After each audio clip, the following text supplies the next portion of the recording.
What's up everyone, and welcome back to Reload Reacts. My name is Trey, and today we are going to look through r/EntitledPeople, the subreddit for those who are insane and think the world revolves around them. You know, the ones where they think the rules don't apply to them and they can get whatever they want. This post is by OKCombination475. X so entitled, she thinks I should be paying bills for her and the guy she cheated with. Found out my girlfriend of 11 years was cheating me with an unemployed dude of all people. I'm not rich, but I provided her a good lifestyle, paid most of her bills, provided a nice place, nails and hair done regularly, dates every weekend, couple vacations a year. She got used to that lifestyle and wanted to keep living it despite cheating with a broke dude. She didn't admit to the cheating. I caught onto it. Once it was clear I was done with her, the entitlement really started to show. She said that because I had family in the area and she didn't, I should move out but continue to pay the bills and give her and the new guy a chance to get on their feet. She also insisted on keeping my dogs, told me I could only see my own dogs if I asked the new guy. But since they didn't have any money, I needed to continue paying for food and vet bills. Instead, I kicked her out and kept my dogs. Because who wouldn't? At that point, she was angry and still felt entitled to my income. After I kicked her out of my place, she claimed she was forced to quit her job because I forced her to relocate. Then, she tried to sue me for lost wages, which didn't work out in her favour. You'd think she'd stop at that point, right? But she didn't. She contacted my work and threatened to sue them, stating, "Your employees' actions cost me everything," and tried to insist they settle outside of court with her for $100,000. She didn't make that much money. Instead, my work filed harassment charges against her. You think she'd stop at that point. But she didn't. She started messaging every family member of mine that she could find, told them I cost her everything out of spite just because she moved on with someone else, and that the least they could do is send her money to help her get a place and pay rent. When that didn't work, she went online and begged for people to send her money to her Cash App to help her with a place to live, and claimed it was a domestic violence situation. I don't understand how she doesn't understand that any financial support I gave her would end if she cheated on me. We weren't married, we don't have kids, I've supported her for years, I owe her nothing. I really don't owe it to her to help her and her new relationship get on their feet and establish themselves, which seems to come as a shock to her. That woman is completely unhinged. Wow, that's actually insane. I can't believe that. This next post is by Robin with a Y. Wow, this one's a long one. Our neighbours have been having pool parties at our pool while we are not home for years.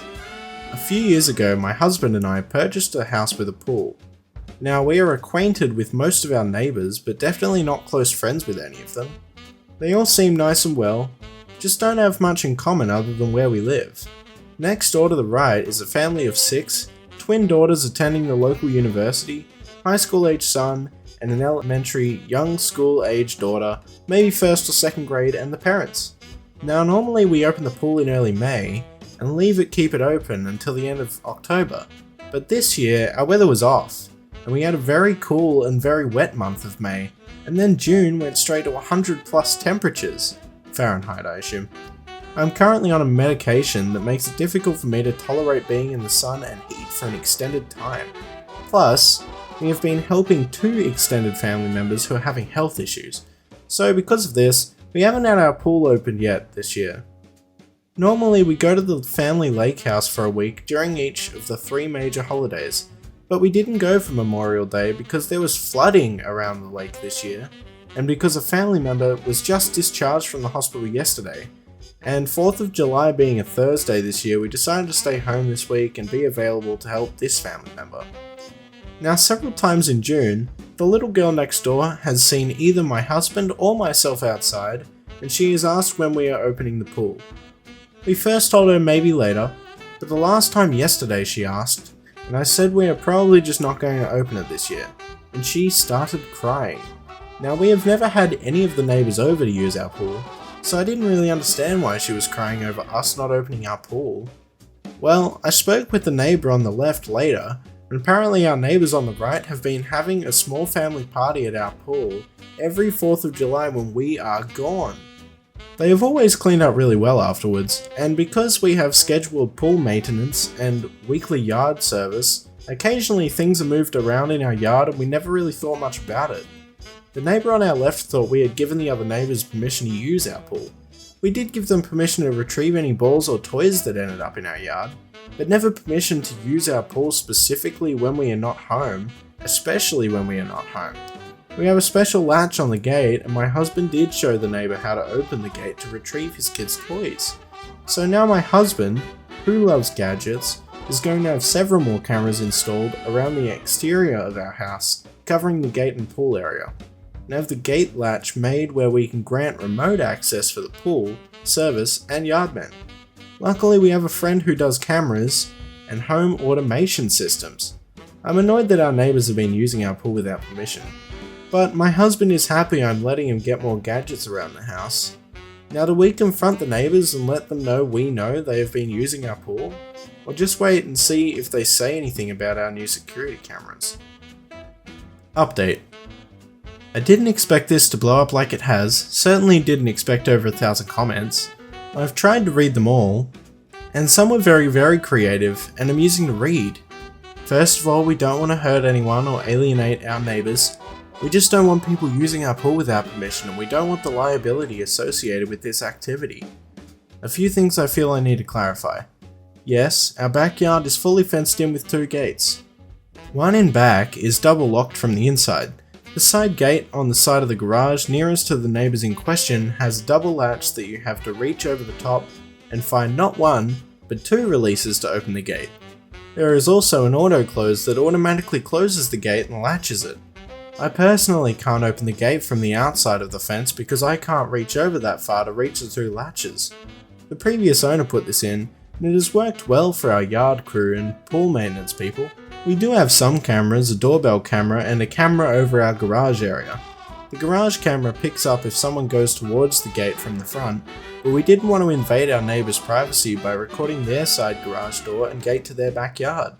We even shared the camera angle with them, because we didn't want them to be concerned about us recording their children or their coming and going. I guess we were more concerned about their privacy than they were about ours. Anyways, the update. Thursday, July 4th morning, I was loading a few things in my vehicle to take to my cousin who just got out of the hospital. Neighbour/husband, who has been gone a lot for work recently, saw me and came over and asked if I was getting a late start going to the lake. I let him know that we were staying home because we are helping my cousin who just got out of the hospital. He asked if we were going to be home all weekend. I said yes, one or both of us will be around all weekend. He quickly wished me a happy 4th and went home. I went back in, grabbed my purse, and told my husband about the conversation with the neighbour before I left. When I got home, Mike was there. Mike does security cameras and home automation systems, gadgets, and my husband loves gadgets. Mike and my husband have a plan for multiple cameras and several gadgets, some of which involve us going ahead and having the pool opened. I agreed to all but one of the new cameras and almost all of the gadgets. I think my husband put some in the plan knowing he would have to give up a few of them. Mike also suggested talking to our homeowner's insurance agent because we might be able to get some of the discounts with the security upgrades. So on Friday the 5th, Tom, our insurance guy, comes over and Mike is back and he has a drone to help him find the best camera positions. Really, I think he just wanted to show off his gadget. So husband, Mike and Tom are outside and all around the house and occasionally inside. I look outside every so often and at different times other neighbours have come outside and down to our end of the street. So neighbours want to know what is going on. So husband tells them we are concerned that someone or several people may have used our pool without our permission while we were not home. It turns out that 2 different neighbours had witnessed some of the friends of the neighbours' children come over last year, and they and the neighbours' twins had gone into our backyard. One neighbour even asked the girls and they claimed that we let them come over all the time and use our pool. So at this point, Husband and Tom discuss this, and Tom says we should send a registered letter to the neighbours rescinding our permission from entering our fenced-in backyard. So before Mike and Tom left, the neighbours on the right, pool party neighbours, come home, both husband and wife. My husband asks to talk to them, and with Mike and Tom as witnesses, he tells them that for insurance reasons we are rescinding our permission for them or any member of their family or guests to enter our fenced-in backyard, and we will be sending a registered letter stating this, as requested by our insurance. Husband never accused them or their children of using our pool, but said that we had reason to believe that in the past our pool had been used without our permission. He did say that we had reason to believe that their older children might be friends with someone who has been in our pool. Husband also told them that we are changing the gate to have an automated lock and cameras will be installed around the pool area. He also assured them that we avoid the cameras pointed at their windows or backyard. Husband indicated that we were taking these measures to hopefully lower the homeowner's insurance rates. Husband said that they exchanged a few looks between them, but that they understood and appreciated the heads up. So hopefully this saga is over, but if there are any other updates, I'll try and post them. And I don't think Robin with a Y posted any more updates, so I think this problem might have actually been solved. And it sounds like they kind of did everything right. They didn't really seem to react very much. There was no escalation, so that was really lovely. I think both the neighbors and the owners handled it pretty well, and there was nothing that came of it. It was really nice. This next post is by Novel Patient 2465. My mum thinks a court will give her my house. I bought a small starter home during the housing market crash, completely by myself. I lived there for the better part of a decade before buying a larger home with my now husband. My parents really wanted to live there because it was small and easy to maintain. They have foreclosed in the past, so no way would they be capable of someone giving them a mortgage. Also, my dad is retired and my mum doesn't work. They wanted to rent from me for a quote-unquote discounted rent. They paid off the mortgage, let's say $50,000, with an over six-figure inheritance my parents got. A lease was written explaining that it was a prepayment of rent and that their rent would be only the taxes and insurance, and they would pay $350 a month. Basically only going up when taxes/insurance going up. We signed the lease with all the other typical stuff in it and had it notarized, and that's how it's been for a while now. So just to be clear, I'm not making an effing dime on this house. I recently told them the rent would go up by $3, yes, $3 effing dollars, because of a slight increase in the rent. My mother lost her S, claiming I'm a money-hungry bee. She was going to rip out everything she did, garden and other cosmetic changes that I owe her, and I can't evict her because it's her house. She's not responsible for the insurance. Lee says otherwise. Insurance hasn't been raised in a decade. Look at effing lumber prices. I'm trying to make her pay my personal homeowner's insurance. A court will show me that and give her my house. We have a notarized lease. They are listed as tenants. I am the only one on the deed. My father demanded the bills, 0 balls this man has, to see if I'm ripping them off. P.S. This house is a commutable distance from effing Manhattan, so a studio apartment around here is like $1,500. This is a house with a large yard for their dog. I can easily get $2,000 for this house even before they moved in. I sent them copies of the taxes and insurance showing only their address. P.S. I'm charging them discounted taxes. You get a discount for paying in full 90 days early. I told them to add and divide by 12 and told my mother to talk to a lawyer so they can slap them straight. I guess my father agreed with me, because now she's divorcing my father. Update. First, I want to thank everyone. I was mainly just venting because I was very upset after the exchange and have been dealing with some health issues which my parents know about, so it's just a range of emotions right now. I keep getting a lot of the same questions. They have lived there for 4 years now. My mum has always been entitled and an alcoholic. Weekends and summers were spent with family. My aunt admitted that when I was an adult, it was to keep us from being around the alcohol. I mainly did this for my father so he could get a chance to retire after having heart surgery when he worked a physically demanding job for 36 years. They asked to rent the house and pay it off as a prepayment of mortgage, so the only big bill monthly was their health insurance. I had a few others interested in renting my house. I did not ask them for this. They did not co-sign on the mortgage or help with the down payment. Their name is not on my house/deed. There have been rent increases in the past due to the taxes and insurance going up, and there was never an issue before. My husband's dad unfortunately passed away without getting to enjoy his retirement, a big reason why my husband told my dad he needs to retire and enjoy life a little, and his inheritance helped pay the down payment on our new house. My mum has a history of putting S on me, and $3 is I guess my line in the sand. I started paying $200 a week after I graduated high school until I moved out at 20. I worked about 65 hours a week on top of school to do this. And yes, shockingly, they foreclosed when I moved out.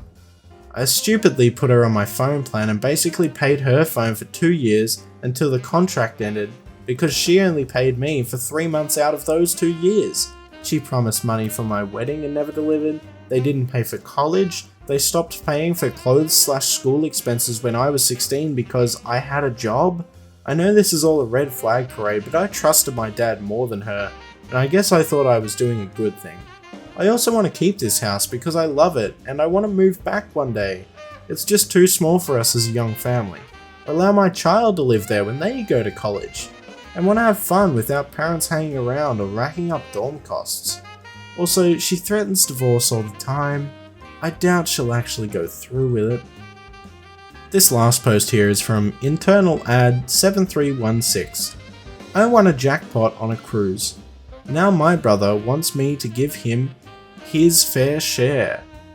Just as the title says, I won a small jackpot on a cruise a week ago. A little over $10,000. Nice. My brother was with me when I won. After getting the hand pay, I gave him $2,000. Afterwards, he was a little passive aggressive for the next day. On the last day, he proceeded to demand his remaining $3,000 because he believes we should have split it evenly because he didn't win. I reminded him it was my money I put in the machine, so why did he expect to get anything at all? I told him he should be grateful for what I gave him, as I didn't have to give him anything at all. He's since been passive aggressive again now that we've gotten back. I've also heard from mutual friends that he's been calling me greedy and now I'm selfish? I would say it's super generous to give him $2,000. What is that? That is such an extreme reaction to have for getting $2,000. That's wild. This post is by Jagalo Chris. Karen, do you know who I am? Me. No, tell us. Karen, my husband is me. That's your husband. Tell us who you are. This happened on Thursday, but I forgot to post this. So I, 27M, was walking to the metro when I saw a guy getting harassed by this short woman. This is what I can remember them saying, translated from Dutch. Man, you've been following me since we were in the local supermarket. What is wrong with you? Woman yelling, how rude, do you know who I am? Me blurting out, why don't you tell us? At that moment, I know I might have messed up. Both are now looking at me. The woman yelled in an insulting tone, my husband is, insert a name I don't remember. He is a famous accountant at, insert company name. Me having given up on escaping. That's who your husband is. Who are you? Woman, my husband got a promotion last year because he helped. Me cutting her off. That's what your husband has done. Who are you and what's the most important thing have you done? The man now grinning. Yeah, tell us, Karen. The woman, now red-faced, was stammering, now unable to come up with something. I then asked, could it be you that have done nothing important? The woman, let me think for a second. She then started to think and slowly turned pale. I asked the same question again. Who are you and what important thing have you done? Without an answer, the woman left, leaving a pale face. I then said sorry to the man for not minding my own business, but he said that it was okay and thanked me. I still wonder who she was and what she had done that made her so important. I have a feeling that she was not important and hadn't done much. Just random guess. Completely random guess. Anyway, that's gonna be it, guys. I hope you enjoyed the stories in r/entitledpeople. Let me know what you want to hear or see in the comments below. My name is Trey, this was Reload Reacts, and I will see you in the next video.